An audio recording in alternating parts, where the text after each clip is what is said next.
പാണൻകുഴിയിലെ പ്രധാന ആകർഷണങ്ങളിൽ ഒന്നായ കുട്ടവഞ്ചി സവാരിക്ക് പോകാനായിട്ട് തയ്യാറെടുക്കുകയാണ് കേട്ടോ ഞങ്ങള്. അങ്ങനെ ഞങ്ങളെല്ലാവരും ലൈഫ് ജാക്കറ്റ് ഒക്കെ ഇട്ട് നേരെ കുട്ടവഞ്ചിയിലേക്ക് കയറാനായിട്ട് പോവുകയാണ്. കുട്ടവഞ്ചി കയറാൻ പേടിയാണെന്ന് പറഞ്ഞ രണ്ടുപേരാണ് കേട്ടോ ആദ്യം തന്നെ പോയി അവിടെ സീറ്റൊക്കെ പിടിച്ച് അതിൻ്റെ അകത്ത് കയറിയിരിക്കുന്നത്. കുട്ടവഞ്ചിയിൽ നമ്മളെ കൊണ്ടുവന്ന ചേട്ടൻ പറഞ്ഞ അനുസരിച്ചുള്ള സ്ഥാനങ്ങളിലാണ് കേട്ടോ നമ്മൾ പോയി ഇരുന്നത്. കാരണം വെയിറ്റ് ഒക്കെ ബാലൻസ് ചെയ്ത് വേണം ഇതങ്ങ് തുഴഞ്ഞു പോകാനായിട്ട്. നമ്മുടെ എറണാകുളം ജില്ലയിലെ കോടനാടിനടുത്ത് പെരിയാർ നദിയുടെ തീരത്ത് സ്ഥിതി ചെയ്യുന്ന ഒരു വിനോദസഞ്ചാര കേന്ദ്രമാണ് കേട്ടോ പാണൻകുഴി എക്കോ ടൂറിസം പോയിന്റ്. ഫ്രണ്ട്സും ഫാമിലിയൊക്കെ ആയിട്ട് വൺ ഡേ ട്രിപ്പ് വന്ന് അടിച്ചു പൊളിച്ച് പോകാൻ പറ്റിയ ഒരു സ്ഥലം കൂടിയാണ് കേട്ടോ ഇത്. കോടനാട് അടുത്ത് കാപ്രിക്കാടുള്ള മിനി സൂവും അതുപോലെ തന്നെ എലിഫന്റ് ട്രെയിനിങ് സെന്ററും ഒക്കെ കണ്ട് അതിന് ശേഷം അതിന്റെ തൊട്ടടുത്തായിട്ട് ഏകദേശം ഒരു 4 കിലോമീറ്ററും കൂടെ സഞ്ചരിച്ച് കഴിഞ്ഞാൽ നമുക്ക് പാണൻകുഴിയിൽ എത്താം. രാവിലെ 8 മണി മുതൽ വൈകിട്ട് 6 മണി വരെയാണ് കേട്ടോ ഇവിടുത്തെ സന്ദർശന സമയം.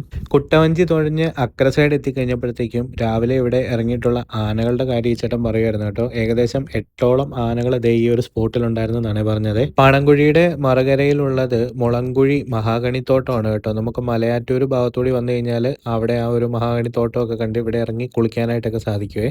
നമ്മൾ കോടനാട് നിന്നും പാണിയേലിപ്പോരിലേക്ക് പോകുന്ന വഴിക്ക് പാണൻകുഴി ജംഗ്ഷനിൽ നിന്ന് ലെഫ്റ്റ് സൈഡിലേക്ക് ഒരു 1/2 കിലോമീറ്റർ സഞ്ചരിച്ച് കഴിഞ്ഞാൽ ഈ ഒരു എക്കോ ടൂറിസം പോയിന്റിലേക്ക് എത്താവേ. നമ്മൾ പോയ വൺ ഡേ ട്രിപ്പിന്റെ 6ാമത്തെ എപ്പിസോഡ് വീഡിയോ ആണ് കേട്ടോ ഇത്. നമ്മൾ ആദ്യം പോയത് അഭയാരണ്യം കാപ്രിക്കാടുള്ള എക്കോ ടൂറിസം പോയിന്റിലാണ്. അവിടുത്തെ വിശേഷങ്ങളൊക്കെയാണ് ഇതിനു മുന്നേ ഉള്ള വീഡിയോകളിലൊക്കെ പറഞ്ഞിട്ടുള്ളത്. ഇതിനു മുന്നേ ഉള്ള വീഡിയോസ് കണ്ടിട്ടില്ലാത്തവരാണ് നിങ്ങളെങ്കിൽ അതെല്ലാം ഒന്ന് പോയി കാണുക. കണ്ടു കഴിഞ്ഞ് കഴിഞ്ഞാൽ നിങ്ങൾക്ക് എറണാകുളത്ത് ഒരു വൺ ഡേ ട്രിപ്പിന് പറ്റിയ ഒരു സ്ഥലങ്ങളുടെ ഡീറ്റെയിൽ ആയിട്ടുള്ള വീഡിയോസ് ഒക്കെ കാണാനായിട്ട് സാധിക്കും. കാപ്രിക്കാടുള്ള മിനി സൂവും എലിഫന്റ് ട്രെയിനിങ് സെന്ററും ഒക്കെ കണ്ടതിന് ശേഷമാണ് നമ്മളിവിടെ വന്നത്. ഇതിന്റെ തൊട്ടടുത്ത് തന്നെയാണ് കേട്ടോ പാണിയേലിപ്പോരും ഉള്ളത്. അപ്പോൾ ഈ ഒരു വീഡിയോ ഇഷ്ടമായെന്നുണ്ടെങ്കിൽ നമ്മുടെ ചാനൽ ആദ്യമായിട്ട് കാണുകയാണെന്നുണ്ടെങ്കിൽ ഒന്ന് ഫോളോ ചെയ്ത് വെക്കാനായിട്ട് മറക്കരുതേ.